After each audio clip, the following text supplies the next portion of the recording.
Hello students, welcome in the class. Today's most IMP question is how to use audio visual aids. આપણે last લેક્ચરની અંદર આપણે જોયું હતું કે ઓડિયો વિઝ્યુઅલ એડ્સ એ પ્રેઝન્ટેશનની અંદર કેવી રીતે એનો ઉપયોગ થઈ જાય તો કયા કયા હોય છે એના વિશે આપણે ચર્ચા કરી હતી, રાઈટ? આજે આપણે એ પ્રશ્ન છે એમાં થોડુંક એડ કરવાનું છે કે એ ઓડિયો વિઝ્યુઅલ એડ્સ છે એનો ઉપયોગ છે પ્રેઝન્ટેશનમાં કેવી રીતે કરવો, ઠીક છે? અને બીજો ક્વેશ્ચન એ છે એમાં કે describe advantages and disadvantages of oral presentation. જે ઓરલ પ્રેઝન્ટેશન હોય, બરાબર, કારણ કે આ પ્રેઝન્ટેશન તૈયાર થઈ ગયું પછી એ પ્રેઝન્ટેશન છે એનો ફાયદો શું થાય અને એના ગેરફાયદા શું થાય એના વિશે આપણે શીખવાનું છે. Okay, so let's start the question. Of table or chart. જો એ ઓડિયો વિડિયોલ જે કંઈ પણ એડ્સ છે, બરાબર, એનો ઉપયોગ કરવા માટે સૌથી પહેલાં તો જે ઇન્ફોર્મેશન છે જે તમારે જોતી હોય, રિક્વાયર ઇન્ફોર્મેશન છે ભેગી કરો, પછી એને કન્વર્ટ કરો. કેમાં? તો કે ટેબલ અથવા ચાર્ટમાં. પછી check whether the visual information is clear enough to C from certain distance. પછી પ્રેઝન્ટેશન છે જુઓ એ મોસ્ટલી હોલમાં એમાં દેવાનું હોય, બરાબર, તો અમુક અંતરથી અમુક દૂરીથી એ તમે જે બનાવેલું છે એ દેખાય છે કે નહીં એને ચેક કરો. Arrange the visual in the order of the points of oral presentation. પછી તમારે જે પોઈન્ટ્સ ઓરલ પ્રેઝન્ટેશન આપવાનું છે તો મૌખિક છે, તો તમારે જે ઓડિયો વિઝ્યુઅલ જે પણ માહિતી છે એને ગોઠવો કે ભાઈ આના પછી હું આ પોઈન્ટ બોલીશ તો એના માટે એનું જે કાંઈ પણ પિક્ચર છે, વિડીયો છે, એ બધું આવી જવું જોઈએ. પછી integrated the visual aids into presentation speech. પછી તમારી જે સ્પીચ છે પ્રેઝન્ટેશન અને જે વિઝ્યુઅલ એડ્સ છે, બરાબર, એ બેને રિલેશન આપો. મતલબ કે જ્યારે હું બોલું ત્યારે અમે હમણાં કીધું એ રીતના ને ઇન્ટરગ્રેટ કરો. They should fit into the plan. પછી આખો પ્લાનમાં ફિટ થઈ જવું જોઈએ. And should not seem outwardly add. એવું ન લાગવું જોઈએ કે એ ઉપરાંત વધારાનું એ નાખવામાં આવ્યું છે, એવું ન થવું જોઈએ. બધું તમારી પાસે હોવું જોઈએ, right? Then speak to the audience and not to the visual aids. પછી તમારે બોલવાનું છે કોને? ઓડિયન્સને બોલવાનું છે. એટલે કે તમારું ધ્યાન જે ઓડિયન્સ બાજુ હોવું જોઈએ, વિઝ્યુઅલ એડ્સ બાજુ નહીં. એમાંથી જોઈને બોલો છો એવું ન લાગવું જોઈએ, પણ તમે બોલો છો એટલા માટે થઈને એ આવે છે એવું લાગવું જોઈએ.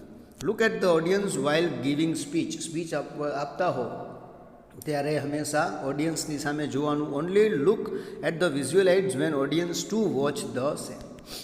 જ્યારે ઓડિયન્સ છે એ વિઝ્યુઅલ, માની લો કોઈ વિડીયો મૂક્યો તો વિડીયો બધાય ઓડિયન્સ જોવાના છે, એ જ્યારે જોવે ત્યારે તમારે એને જોવાનું છે વિઝ્યુઅલ એડ્સને. Avoid using too many slides or video in the presentation as it would divert the subject and goal of the presentation will remain unattended. તો અવોઇડ ટુ મેની, વધારે પડતી સ્લાઇડ્સ ન બનાવો, બરાબર છે, પ્રેઝન્ટેશન માટેની. કારણ કે એનાથી શું થશે? It would divert the subject છે ને તમારું ડાયવર્ટ થઈ જશે, બીજી બાજુ વહી જશે, અને તમારો જે ગોલ છે, જે ધ્યેય છે, બરાબર, આ પ્રેઝન્ટેશન માટેનો એ કદાચ અટેન્ડ નહીં થાય. Highlight the part of visual information by pointer or physical action. પછી વિઝ્યુઅલ એડ્સમાં તમારે જે કાંઈ પણ દર્શાવવું છે એને હાઇલાઇટ કરો, બરાબર, પોઇન્ટર દ્વારા અથવા તો એક્શન દ્વારા. જેવી રીતે હું કેમ હાઇલાઇટ કરું છું આવી રીતે પોઇન્ટર દ્વારા, તેવી રીતે હાઇલાઇટ કરો, right? The presenter should not interrupt the sight the attention of the audience. એટલે એનાથી શું થશે? So that the attention of the audience can be attended. અને એવું કરવાથી શું થશે? તો કે બધાનું ધ્યાન તેના તરફ જશે. The presenter should not interrupt the sight of the audience by standing between in the visual and audio. પછી જે પ્રેઝન્ટેશન આપનાર છે, બરાબર, એ જ્યારે વિઝ્યુઅલ એડ્સ ચાલુ હોય ત્યારે તમારે થોડુંક સાઈડમાં રહેવાનું છે.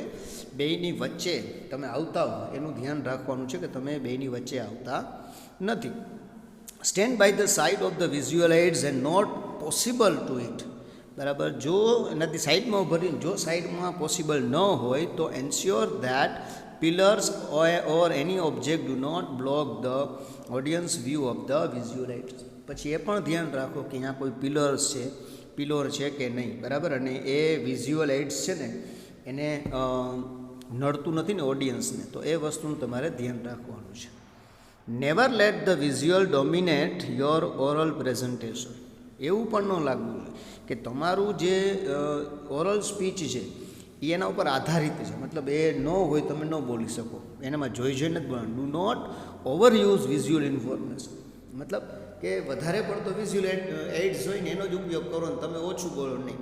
તમારું બોલવાનું છે વધારે હોવું જોઈએ, વિઝ્યુઅલ એડ્સ છે એ ઓછું હોવું જોઈએ. Otherwise the importance and the role of the presenter will diminish. બરાબર, નહીંતર શું થશે, તમારો જે રોલ છે, પ્રેઝન્ટરનો રોલ છે, બરાબર, એનો કંઈ ફાયદો રહેશે નહીં, એટલે એનું કંઈ મહત્ત્વ રહેશે નહીં. બરાબર. તો ધીસ ઇઝ ધ પોઈન્ટ્સ કે how to use audio visual presentation. બરાબર. હવે જે ઓડિયો અને વિડીયો જે કાંઈ પણ વિઝ્યુઅલ, બરાબર, જે એડ્સ છે, બરાબર, સાધનો છે, બરાબર છે, તો એના ફાયદા હોય. જો આપણે વાત થઈ હતી આગળ કે કોઈ પણ વસ્તુ હોય એના ફાયદા હોય અને સાથે સાથે એના ગેરફાયદા પણ, બરાબર. તો બે વસ્તુ જોઈએ આપણે. The success of oral presentation can be achieved if the best knowledge is delivered in grand style. તમારું જે પ્રેઝન્ટેશનમાં તો જ સફળતા મળે જો તમારી પાસે જે નોલેજ છે એને એકદમ વ્યવસ્થિત રીતે એને રજૂ કરવામાં આવે. નો one is Born orator.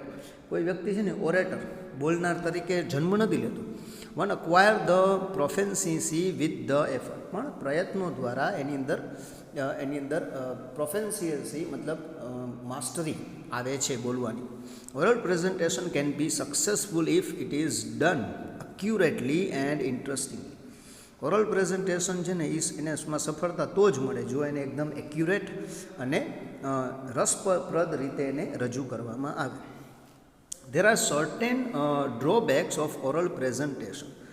Oral પ્રેઝન્ટેશનના અમુક ડ્રોબેક્સ પણ છે, બરાબર. ડ્રોબેક્સ એટલે શું, તો કે એના ગેરફાયદાઓ પણ છે. ધો they can be minimise with the practice. અને એમાં તમે પ્રેક્ટિસ દ્વારા એના જે, અથવા તો ડ્રોબેક્સ એટલે તમને પાછું પણ પડે, પણ એ પ્રેક્ટિસ કરો વારંવાર તો એનાથી શું થઈ જાય, તમે એમાં માસ્ટરી મેળવી શકો. હવે એના ફાયદા શું છે એની વાત કરીએ આપણે, બરાબર. એડવાન્ટેજીસ.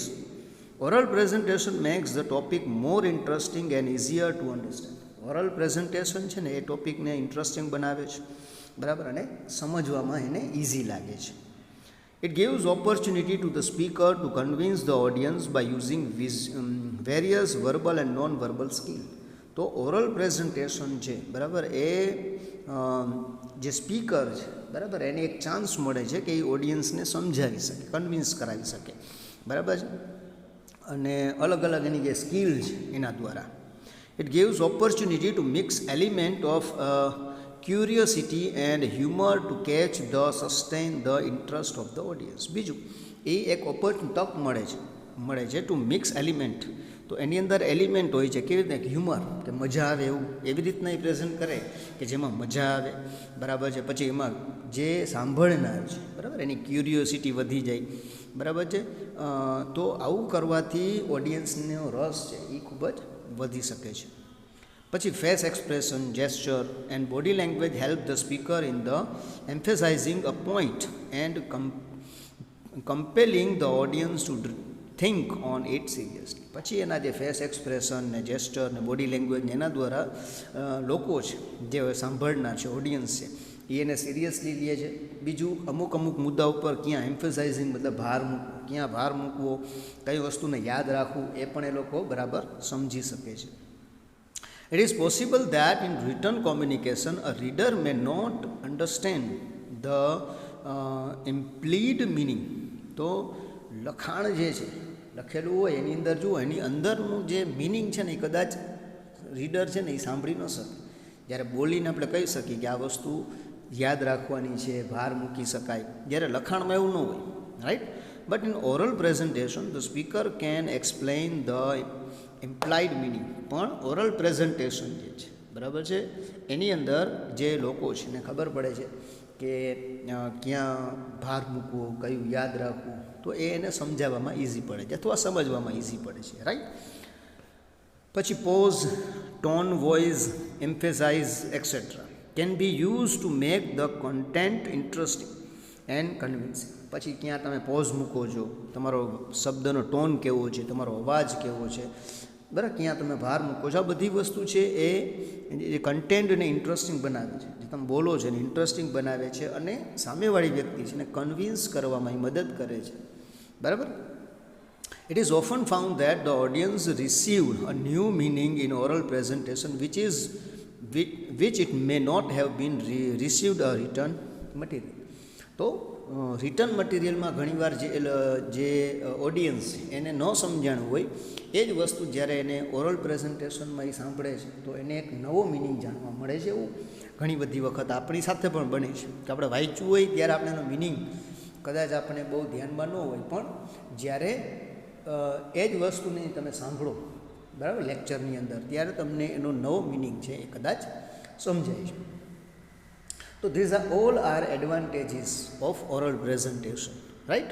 હવે ઓરલ પ્રેઝન્ટેશન જે છે એના ગેરફાયદાની આપણે વાત કરીએ, ડિસએડવાન્ટેજીસ. તો oral presentation can be interesting only if the speaker possesses the skill of using verbal and non verbal element appropriately. આપણે જોયું કે એના ફાયદા ઘણા બધા છે ઓરલ પ્રેઝન્ટેશનના, પણ એના માટે જે સ્પીકર છે એમાં સ્કિલ તો હોવી જોઈએ ને બોલવાની, કે કઈ વસ્તુમાં ભાર મૂકવો, કેમ સમજાવવું. જો સ્કિલ નહીં હોય તો આ જે એલિમેન્ટ છે, આ જે ફાયદો છે એનો એ ફાયદો ઉપાડી શકશે નહીં. Okay, if the presenter is not conscious and alert. બીજું, પ્રેઝન્ટેશન આપનાર છે એ માની લો કે બેદરકાર હશે, કોન્શિયસ નહીં હોય, જાગૃત નહીં હોય, બરાબર છે, તો the speech May divert to other point and goal of the presentation is not attained. તો કદાચ એવું બનશે કે પ્રેઝન્ટેશન ડાયવર્ટ થઈ જશે બીજી બાજુ અને જે હેતુથી આ પ્રેઝન્ટેશન રજૂ કરવામાં આવ્યું છે એ કદાચ મેળવી નહીં શકાય. ઠીક છે. There are chance that the speaker may explain a point in an exaggerated manner. કદાચ એવું પણ બને. એક્ઝરેટેડ મેનર એટલે શું? તો કે વધુ પડતું, ઘણા બધા છે ને અતિશય ઉત્સાહમાં આવી જાય ને જે બોલવાનું છે એના કરતાં ઘણું બધું વધારે બોલ નાખે, બરાબર. તો કદાચ એવું બને કે બોલનાર છે એને કંટ્રોલ ન રહે અને એકદમ એક્ઝાઝરેટેડ થઈ જાય, બરાબર. એટલે કે એ ખૂબ જ વધારે પડતું બોલવા માંડે અથવા તો એ પોઈન્ટને અતિશય વધારીને બોલી શકે, તો આવું બની શકે. That is one of the disadvantages of the oral presentation, right? If words, face expression and gesture are not synchronized properly, જો face expression, gesture છે, બોડી લેંગ્વેજ છે એ બરાબર છે, એનું સમન્વય, સિંક્રોનાઇઝ એટલે સમન્વય નહીં થાય, તો the listener may fail to distinguish between more important and less important point or issue. તો સાંભળનાર કદાચ સમજી નહીં શકે કે આ ઇસ્યુ વધારે મહત્ત્વનો છે, આ ઇસ્યુ ઓછો મહત્ત્વનો છે, એને બરાબર સમજાશે નહીં, બરાબર. તો કહેવાનો મતલબ ફાયદા જે છે ને, બરાબર, એનું જ ઉલટું કરી નાખો એટલે એના ડિસએડવાન્ટેજીસ થઈ જશે. જો બધા પોઈન્ટ મોસ્ટ ઓફ ઈચ છે ને.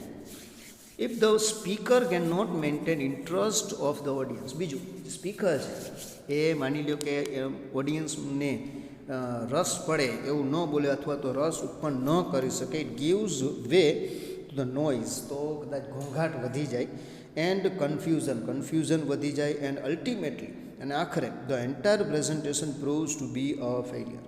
ને આખરે આખું પ્રેઝન્ટેશન છે એ ફેલ થઈ શકે, રાઈટ. તો આપણે અહીંયા બે વસ્તુ સમજ્યા, how to use audio visual aids, બરાબર, કે ઓડિયો વિઝ્યુઅલ એડ્સનો ઉપયોગ કેવી રીતે થાય, અને પ્રેઝન્ટેશન જે છે, ઓરલ પ્રેઝન્ટેશન છે, બરાબર છે, એને ઓરલ પ્રેઝન્ટેશન જે એના ફાયદા શું છે અને એના ગેરફાયદા શું છે, તો એ પણ આપણે અહીંયા શીખવા મળ્યું. ઠીક છે. તો આજનો લેક્ચર આપણે અહીંયા પૂરો કરીએ છીએ અને